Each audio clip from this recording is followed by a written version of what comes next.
Picture this.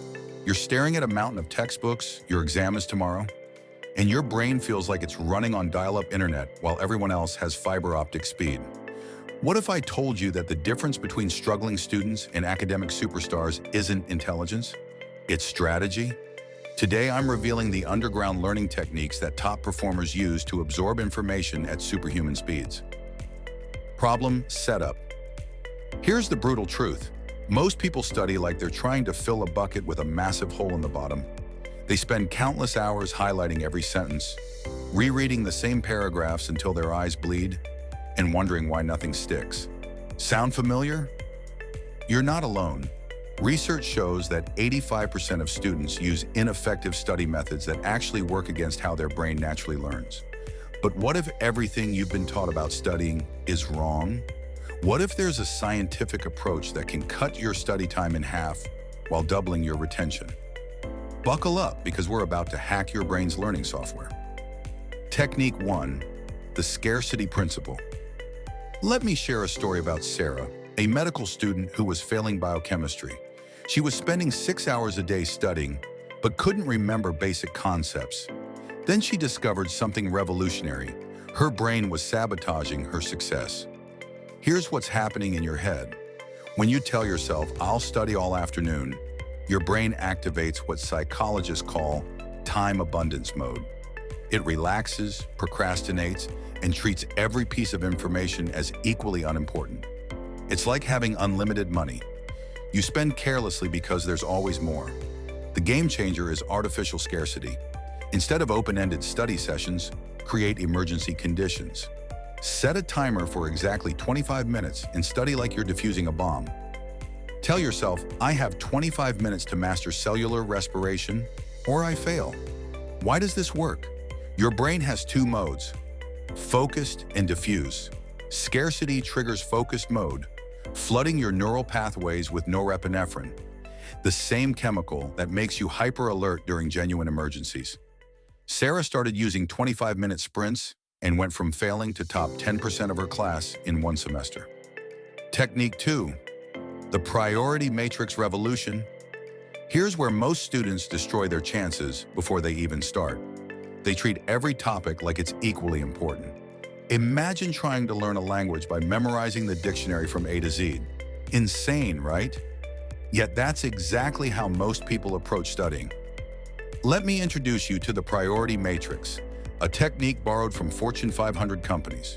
Draw a simple grid. High importance, low importance on one axis, high frequency, low frequency on the other. Now plot every topic you need to learn. High importance, high frequency, that's your gold mine. Spend 60% of your time here.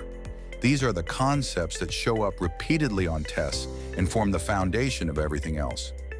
High importance, low frequency, that's your silver mine, 20% of your time. Low importance topics, here's the controversial part. Ignore them completely during your first pass. I learned this lesson the hard way during my engineering degree. I spent weeks perfecting obscure formulas that appeared once on the exam while neglecting core principles that showed up in 15 different questions. Don't make my mistake. The top 20% of concepts will give you 80% of your results. Technique 3, the Urgency Amplifier. Your brain is basically a sophisticated prediction machine, and it has one primary goal: conserve energy. When it senses unlimited time, it goes into power-saving mode. But when it detects urgency, it switches to high-performance mode, activating the prefrontal cortex and enhancing focus dramatically. Here's how to weaponize this: the emergency learning protocol. Set a countdown timer, not just any timer, but one with an audible tick. Place it where you can see it. Now study like you're in a game show where wrong answers eliminate you. Your brain will release dopamine, motivation, acetylcholine, attention, and norepinephrine, alertness, simultaneously. But here's the secret sauce. After 30 minutes, take a mandatory 5-minute break. This isn't laziness, it's strategic recovery. Your brain needs time to transfer information from working memory to long-term storage. During breaks, do something completely different. Walk, stretch, or even scroll social media guilt-free. This prevents cognitive overload and actually enhances retention. Technique 4, the teaching transformation. Nobel Prize winner Richard Feynman discovered something remarkable. You never truly understand something until you can explain it to a complete beginner. This became known as the Feynman technique, and it's perhaps the most powerful learning accelerator ever discovered. Here's why it works. When you try to teach something, your brain performs a comprehensive audit.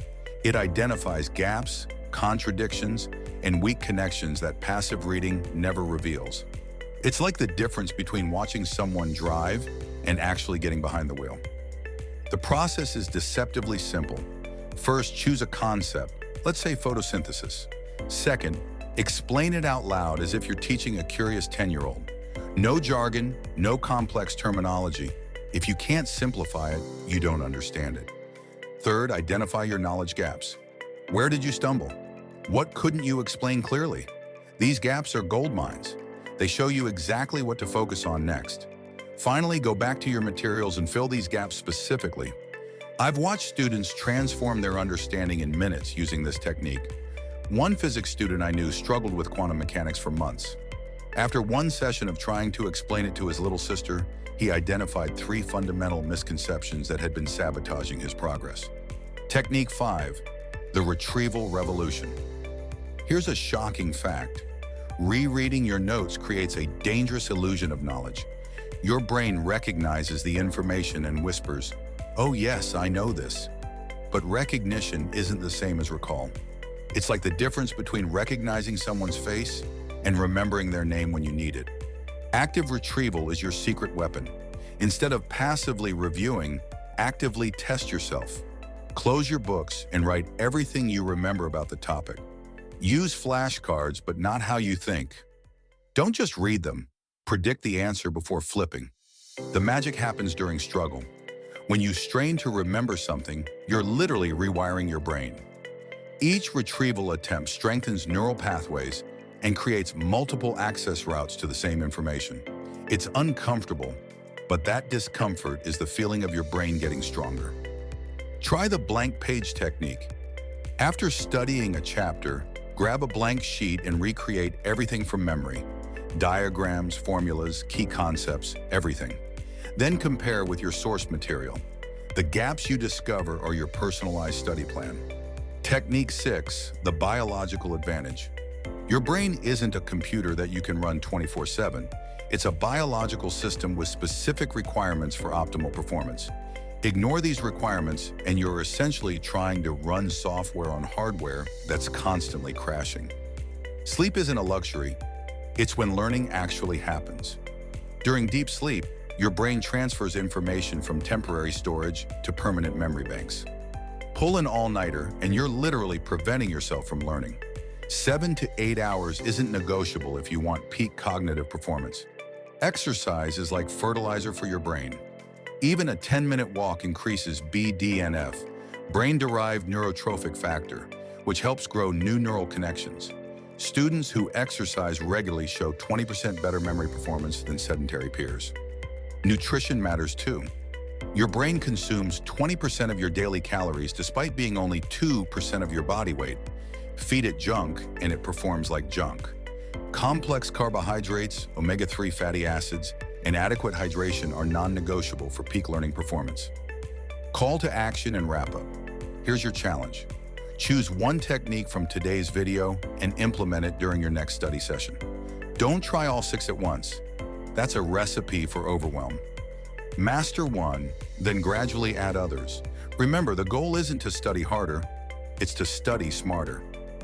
Your brain is the most sophisticated learning machine in the known universe. These techniques simply help you unlock its full potential. Which technique will you try first? Drop a comment below and let me know your results. If this video helped you see studying in a new light, hit that subscribe button. Every week, I share more evidence-based strategies to help you learn faster, remember more, and achieve your academic goals. Until next time, remember, intelligence isn't fixed, but your study methods can be. Study smart, not hard. End screen. Don't forget to check out these related videos that will supercharge your learning even further.